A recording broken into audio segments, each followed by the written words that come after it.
नमस्कार। राष्ट्रीय मुक्त विद्यालयी शिक्षा संस्थान में मैं डॉक्टर विक्रमजीत सिंह आप सभी का स्वागत करता हूं। आज हम कोर्स कोड 504 के अंतर्गत प्रारंभिक स्तर पर गणित शिक्षण का आइकॉन संरचना प्रतिमान पर चर्चा करेंगे। सबसे पहले अगर हम आज की शिक्षण व्यवस्था को ध्यान करते हैं तो हमें पता चलता है कि आज की शिक्षण व्यवस्था छात्र केंद्रित शिक्षण अधिगम विधियों पर आधारित है। गणितीय शिक्षण के लिए भी छात्र केंद्रित विधियाँ बहुत प्रभावकारी होती है। अगर हम छात्र केंद्रित विधियों की बात करें तो हमारे पास कई प्रचलित विधियाँ मौजूद हैं, जिनमें से प्रमुख है क्रियाकलाप आधारित विधि, सहगामी अधिगम विधि इत्यादि। इन्हीं सभी विधियों में से एक विधि जो कि आइकॉन डिज़ाइन मॉडल है, उसकी हम आज चर्चा करते हैं।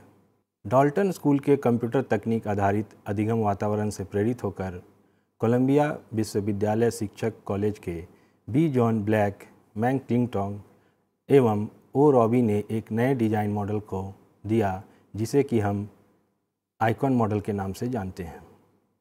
वास्तव में यह संरचना प्रतिमान रचनावाद या कि कहा जाए सामाजिक रचनावाद के सिद्धांत पर आधारित है। इसमें मुख्य ढंग से छात्र पहले अपने संज्ञानात्मक कौशलों का प्रयोग करते हुए अवधारणाओं या घटनाओं को समझने की कोशिश करते हैं। पुनः वह अपने शिक्षक एवं सहपाठियों के सहयोग के द्वारा अवधारणाओं एवं उनकी विशेषताओं, उनके प्रयोगों या उपयोगों को बेहतर ढंग से जानने की कोशिश करते हैं, जिससे वह उस ज्ञान को अपने सामान्य जीवन में प्रतिफलित कर सकें। व्याख्यान निर्माण डिज़ाइन मॉडल संज्ञानात्मक अधिगम सिद्धांत पर आधारित मॉडल है।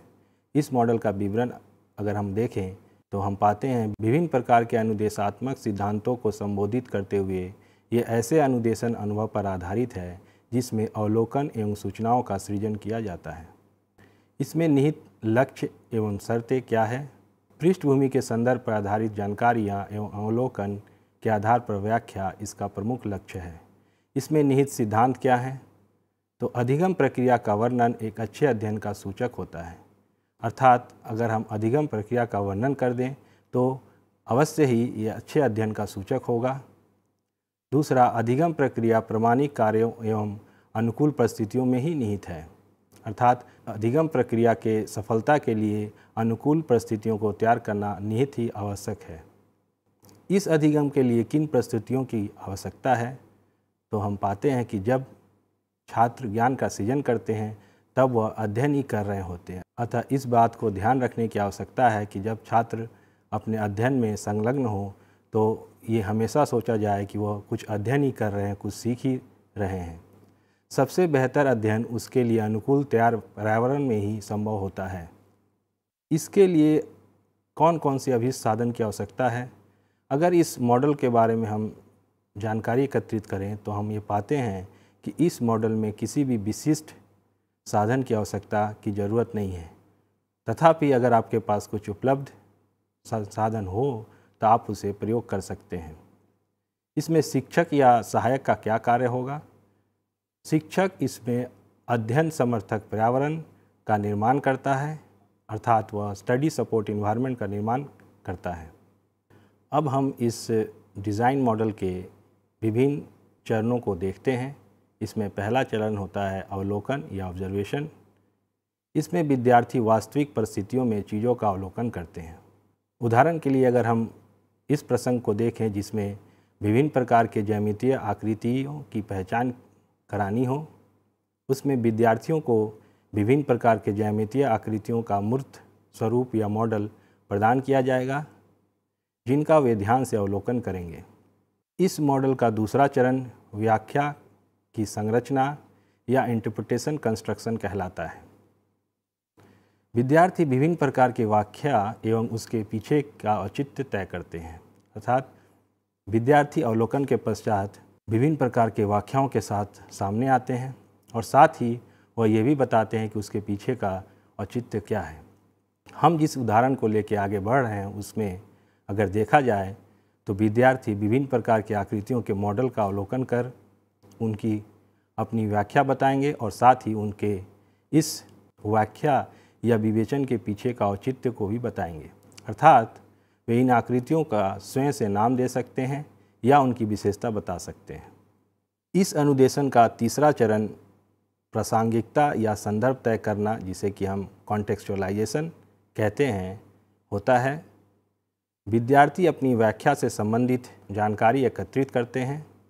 अर्थात अगर हम अपने प्रसंग, जिसका उदाहरण हम लेके चल रहे हैं, उसको देखें तो इसमें विद्यार्थी उन आकृतियों के पीछे जुड़ी जानकारियाँ और महत्वपूर्ण तथ्यों को पता करेंगे, जैसे कि सीधी रेखा से बनी हुई आकृति या वक्र रेखा से बनी हुई आकृति, एक बंद आकृति को बनाने के लिए कम से कम कितनी भुजाओं की ज़रूरत है, भुजाओं की संख्या का मान ज्ञात करना इत्यादि। इस प्रकार वे अपने अधिगम में नए बिंदुओं को या उसकी प्रासंगिकता को तय करते हैं। इस अनुदेशन का चौथा चरण संज्ञानात्मक शिक्षुता या कॉग्निटिव अप्रेंटिसशिप कहलाता है। इसमें विद्यार्थी शिक्षक के निर्देशन में कौशल का विकास करते हैं। अर्थात इसमें विद्यार्थी शिक्षक के साथ मिलकर विभिन्न अधिगम कौशलों को प्राप्त करते हैं। उदाहरण के लिए अगर हम अपने प्रसंग को देखें तो इसमें विद्यार्थी सहायक या शिक्षक के सहयोग से इन आकृतियों के बारे में बेहतर कौशल का विकास करते हैं, उन्हें बेहतर ढंग से जानते हैं, उनकी औपचारिक नाम का ज्ञान करते हैं एवं उनकी प्रमुख विशेषताओं को भी सही पता करते हैं। इस अनुदेशन का पांचवा चरण सहयोग या कोलैबोरेशन कहलाता है। इसमें विद्यार्थी व्याख्या एवं प्रासंगिकरण के लिए आपस में सहयोग करते हैं। अतः अगर हम अपने प्रसंग को देखें जिसमें विभिन्न प्रकार की ज्यामितीय आकृतियों की पहचान करनी है, तो उसमें विद्यार्थी एक दूसरे के साथ सहयोग कर नई नई व्याख्याओं एवं उनकी प्रासंगिकता या संदर्भ को जानने की कोशिश करते हैं। अर्थात विद्यार्थी पुनः आकृतियों जैसे त्रिभुज, चतुर्भुज, वृत्त, आयत, वर्ग इत्यादि के प्रमुख गुणों को बेहतर ढंग से एक दूसरे के साथ सहयोग करके सीखते हैं। इस अनुदेशन का छठा चरण बहुप्रकार्य व्याख्या या मल्टीपल इंटरप्रिटेशन कहलाता है। इसमें विद्यार्थी अन्य विद्यार्थियों के दृष्टिकोण या व्याख्याओं से अवगत होने के बाद अपनी संज्ञानात्मक स्वतंत्रता को प्राप्त करते हैं। अर्थात वे विभिन्न विद्यार्थियों के साथ सहयोग कर वो अपने संज्ञानात्मक सोच में विकास करते हैं, वो अपनी अवधारणा को और मजबूत करते हैं। अगर हम अपने उदाहरण को देखें, इसमें विद्यार्थी इस चरण में अपने साथियों के साथ सहयोग करके उनके दृष्टिकोणों से अवगत होने के बाद संज्ञानात्मक स्वतंत्रता को प्राप्त करते हैं। अर्थात यह संभव है कि वे त्रिभुज के विभिन्न प्रकारों से अवगत हो जाएं, जैसे समकोण त्रिभुज, न्यूनकोण त्रिभुज, या चतुर्भुज में क्या गुण जोड़ा जाए जिससे वह वर्ग या आयत बन सके इत्यादि। इस अनुदेशन का सातवां चरण एकाधिक अभिव्यक्ति या मल्टीपल मैनिफेस्टेशन कहलाता है। विद्यार्थी अपने अधिगम व्याख्याओं को विभिन्न प्रस्तुतिकरण को एकाधिक परिस्थितियों में स्थानांतरण करते हैं। अर्थात उन्होंने जो अधिगम अनुभव को प्राप्त किया है उसे दैनिक जीवन के क्रियाकलापों में या विभिन्न परिस्थितियों में उसको स्थानांतरण करके अपने अधिगम अनुभव को और सुदृढ़ बनाते हैं।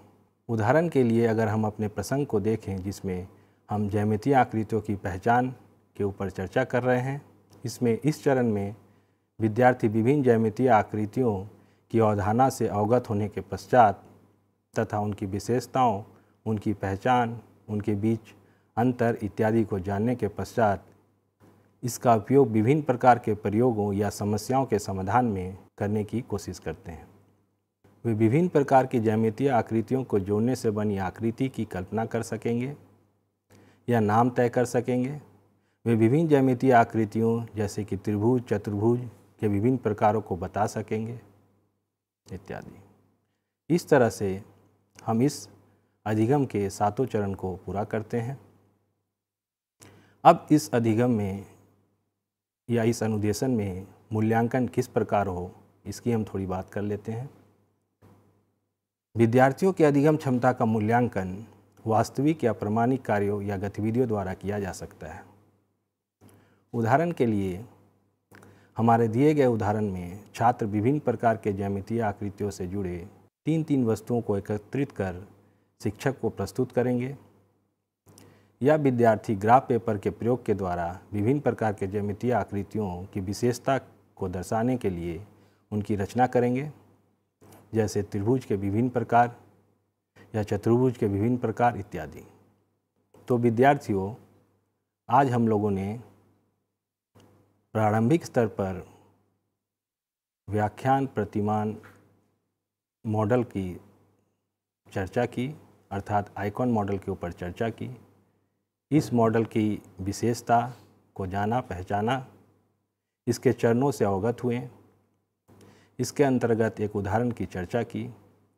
आशा है कि आप इस मॉडल से अवगत हुए और अपने शिक्षण में इसका प्रयोग कर पाएंगे। धन्यवाद।